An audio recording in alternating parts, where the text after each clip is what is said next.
منصور جعفر صاحب ایگزیکٹلی یہ صورتحال ظاہر ہے وہ جو لبنان سے متعلق موقف ہے ایران کا اس کو دیکھتے ہوئے دوبارہ سے وہیں جا رہی ہے جہاں یہ پہلے دن تھی، یعنی اسرائیل وہاں سے بیک آف کرنے کے لیے تیار نہیں ہے، گو کہ امریکہ بھی کہہ رہا ہے، اور ایران جو ہے وہ یہ سمجھتا ہے کہ اگر یہ سب جاری رہا تو اس کے پاس یہ رائٹ ہے کہ وہ پھر امریکی اڈوں کو نشانہ بنائے۔ تو ہم پھر وہیں کھڑے ہیں جہاں پہلے دن تھے یا صورتحال مختلف ہے؟ یہ صورتحال اس لحاظ سے مختلف ہے کہ اس میں جو حدت اور شدت ماضی میں دیکھنے میں آئی ہے، خاص طور پہ دو طرفہ طور پہ کارروائیوں میں، اس لیول کی نہیں ہے، اور یہ میں سمجھتا ہوں ایک ایسا قضیہ ہے کہ جو آنے والے دنوں میں بھی چاہے کتنا ہی افیکٹو سیز فائر ہو، اس کے بعد بھی اس نوعیت کی اسکرمشز یا اس نوعیت کی جھڑپیں جو ہیں وہ اس کی توقع کی جانی چاہیے، کیونکہ جس ملک کا نام اسرائیل ہے وہ اگرچہ ہم اسے ایک سپوائلر کے طور پہ یاد کرتے ہیں، لیکن وہ اس پوری جنگ کا پلانر بھی وہی ہے، ایگزیکیوشنر بھی وہی ہے، اور ایکچولی بینیفیشری بھی وہی ہے۔ لہٰذا اس کا بینیفٹ اسی میں وابستہ ہے، خاص طور پہ اس وقت کی جو موجودہ سیاسی قیادت اسرائیل کے اندر ہے کہ کسی طریقے سے اس نوعیت کی چاند ماری جو ہے وہ جاری رہے، تاکہ وہاں پہ ایک ایمرجنسی کی صورتحال جو ڈکلیئر کر رکھی ہے نیتنیاہو نے، اس کا فائدہ اٹھاتے ہوئے وہ قانونی مواخذے سے بھی بچے رہیں، اور اس طریقے سے جو اپنے سیاسی حریف ہیں ان کو بھی ایک طریقے سے ایک ٹف ٹائم دیتے رہیں، کیونکہ جب تک وہ اقتدار میں موجود ہیں وہ شاید اپنا اکتوبر کا انتخاب لڑنے کی پوزیشن میں ہوں گے۔ اگر وہ جنگ بند ہو جاتی ہے تو پھر ان کا سیاسی مستقبل جو کسی قانونی کارروائی کے نتیجے میں تاریک ہو سکتا ہے، وہ نہیں چاہتے کہ اس وقت یہ معاملات ہوں۔ یہی وجہ ہے کہ اس وقت لبنان کا محاذ انہوں نے فل فلیج گرم کر رکھا ہے، اور امریکہ کے کہنے کے باوجود یعنی جو اپریل میں بھی سیز فائر کیا گیا اس کا بھی پاس نہیں رکھا، اور اس کے بعد تقریباً 2,500 لبنانی شہری جو ہیں اور حزب اللہ کے جو کارکن ہیں ان کو شہید کیا جا چکا ہے۔ تو اب بھی اس وقت ڈونلڈ ٹرمپ صاحب کی جو ایک بڑی دھواں دار قسم کی جو مبینہ ایک ان کی ویڈیو آڈیو کال ہے، جو ٹیلی فونک کال ہے، اور اس میں جو جس انداز سے وہ برسے ہیں گرجے ہیں نیتنیاہو پہ، وہ ایک لحاظ سے دنیا کو اور خاص طور پہ اپنے داخلی کنزمپشن کے لیے ایک آئی واش تو ہو سکتا ہے، لیکن اس میں کوئی ایسا سبسٹنس نہیں ہے کہ جس کی بیس پہ یہ توقع کی جا سکے کہ اس کے نتیجے میں اسرائیل جو ہے وہ لبنان کے محاذ پر فردر کوئی کارروائی نہیں کرے گا، کیونکہ لبنان پر جو چڑھائی ہے وہ اب اس نوعیت کی جھڑپیں نہیں ہیں جو ماضی میں، جیسے آپ کے علم میں ہے کہ غزہ جنگ کے دوران ایک ادارے یکجہتی کے لیے نہیں ہے۔ اب جو ہے وہ ایک پورا جو ایجنڈا جس کو چاک آؤٹ کر چکے ہیں اپنے نقشوں کی صورت میں کہ گریٹر مڈل ایسٹ ہے اور اس میں لبنان میں انکرجن کرنی ہے، اور لتانی لیور تو وہ مبینہ طور پہ کراس کر چکے ہیں، وہ زہرانی لیور تک جانے کی، خاص طور پہ ان کا ایک تاریخی قلعہ جو ہے جو ایک لحاظ سے بڑی وہاں کی تاریخی عمارت کے علاوہ بھی اس کی ایک اسٹریٹجک اہمیت ہے، اس پر بھی اسرائیلی پرچم مطلب وہ ایڈوانس کر رہا ہے نا اپنے قبضے کو۔ اچھا، اس میں آپ نے بڑا ایک اہم جملہ کہا احتشام صاحب کہ اسرائیلی وزیر اعظم کی جو بقا ہے وہ اس میں ہے کہ یہ جنگ جاری رہے، اور امریکی صدر کی جو بقا ہے دوسری طرف بظاہر جو آپٹکس ہیں یا جو وہ پورٹرے کرتے ہیں وہ یہ بتاتے ہیں کہ جی یہ جنگ رکنے میں ان کی بقا ہے، کیونکہ انہوں نے وہ اپنی لیگیسی کو بھی دیکھنا ہے، باقی معاملات کو بھی دیکھنا ہے، لیکن بنیادی طور پر دونوں کا ایجنڈا ایک ہی ہے کہ ایران کے پاس ایٹمی ہتھیار نہ ہو۔ بلکہ کل تو وہ ایک سینیٹر نے یہ جملہ کہا نا کہ اسرائیلی وزیر اعظم کہتے رہے کہ جی ہم 40 سال سے ہمارا یہ پلان تھا لیکن ہمیں کبھی کوئی ایسا صدر نہیں ملا، اور پھر انہیں ٹرمپ مل گیا۔ تو اسرائیلی ایجنڈے کو ایڈوانس کرنے کے لیے ٹرمپ سے بہتر تو کوئی آدمی تھا نہیں، تو اب ہم یہ مانیں کہ ان کی بقا جنگ کے خاتمے میں ہی ہے۔ دیکھیں، اب جو ایجنڈے کی بات ہے، ایجنڈے کو فردر کرنے کے لیے جس طریقے سے پریزیڈنٹ ٹرمپ کو عبید استعمال کیا گیا، اب تو وہ ریگریٹ کر رہے ہیں، کہہ بھی چکے ہیں کہ in the first place we should have not gone there,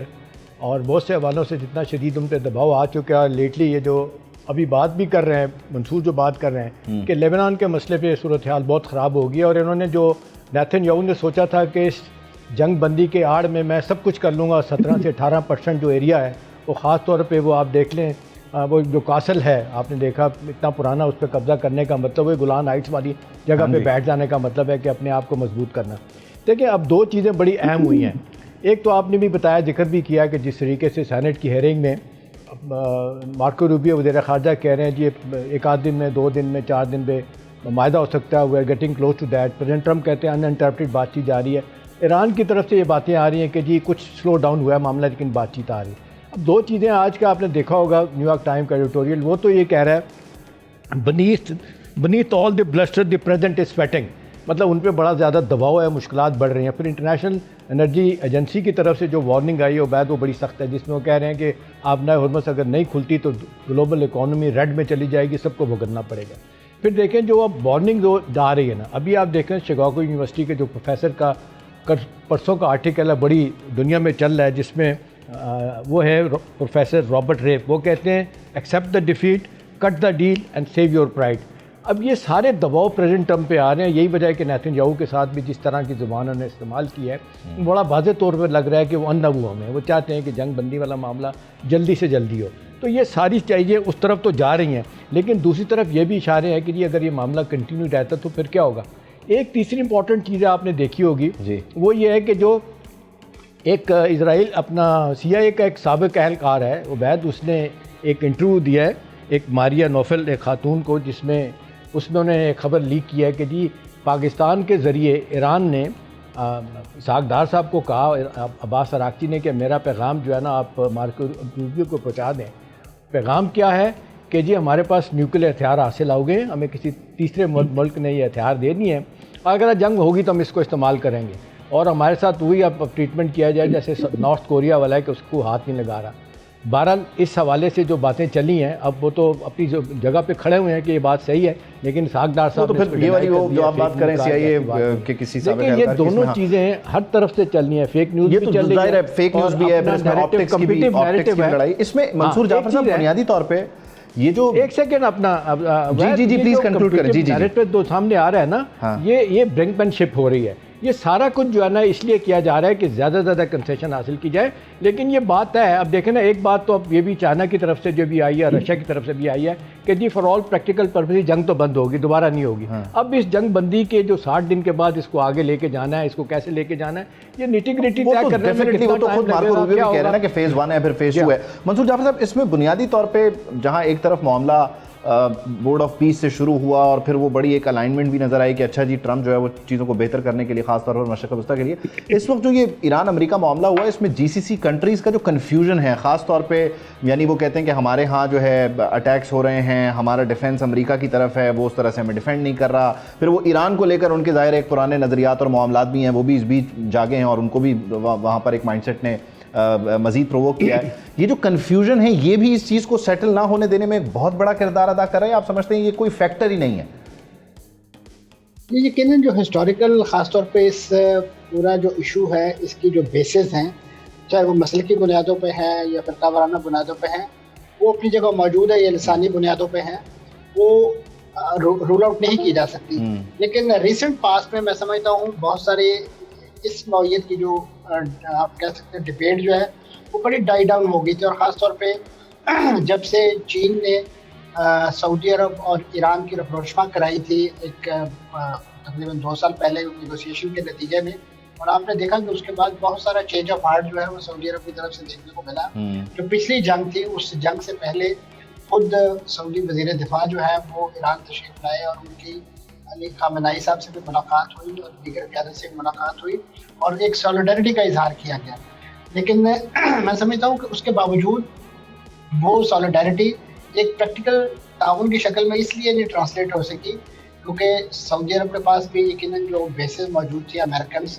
اور اس جنگ سے پہلے یعنی یہ جو فروری کی جنگ ہے اس سے پہلے ایران نے 2 ٹوک الفاظ میں اس بات کا اظہار کیا تھا. ماضی میں یقیناً کچھ کوریوگرافک قسم کی ایکٹیویٹیز قطر پر بھی کی گئی، اس طریقے سے دیگر جگہوں پہ بھی کرنے کی کوشش کی، لیکن اس بار ایران نے کہا کہ یہ بات جو ہے وہ کوریوگرافک نہیں ہوگی، in real sense and we mean it. اور انہوں نے وہ کر کے بھی دکھایا کہ مختلف بیسز کو انہوں نے نشانہ بنایا. اب یہی وجہ ہے کہ اس وقت پورے خطے کا جو ڈیفینس، یہ جو ملٹری پیراڈائم GCC کنٹریز نے اپنے لیے چوز کر رکھا تھا، اس وقت دھڑام سے زمین پر آ چکا ہے. اور اس کے بعد اچھا جعفر، ایک چیز اس میں اور بھی ہے، جعفر ایک چیز اور اس پہ آپ ضرور کامنٹ کیجئے جو بھی آپ بات کر رہے ہیں. دیکھیں اب کہا جا رہا ہے کہ 240 سے زیادہ یہ جو 19 بیسز ہیں اس پہ ایران نے حملے کیے تھے، اور 80% سے زیادہ ان بیسز پہ امریکن بھاگ کے جا کے ہوٹلوں میں ٹھہرنا شروع ہو گئے تھے اور وہ اپنے بیسز چھوڑ گئے تھے. اس کا بھی بڑا شدید دباؤ ان کے GCC ممالک پہ آیا کہ بھی ہماری تو جو سیکورٹی امبریلا میں کسی پہ رلائی کر رہے ہیں، وہی لوگ بات کر رہے ہیں کہ جنگ کے بعد ایک نیا معاملہ شروع ہوگا، اب سیکورٹی امبریلا کون دے گا کیوں نہیں دے گا، اب یہ نئے سرے سے سب بندی ہوگی. آپ دیکھ رہے ہیں کہ یہ سب بندی اب قریب ہو رہی ہے. جنگ کے بعد کا مرحلہ ہے یا یہ ابھی سے شروع ہو گیا سلسلہ؟ جی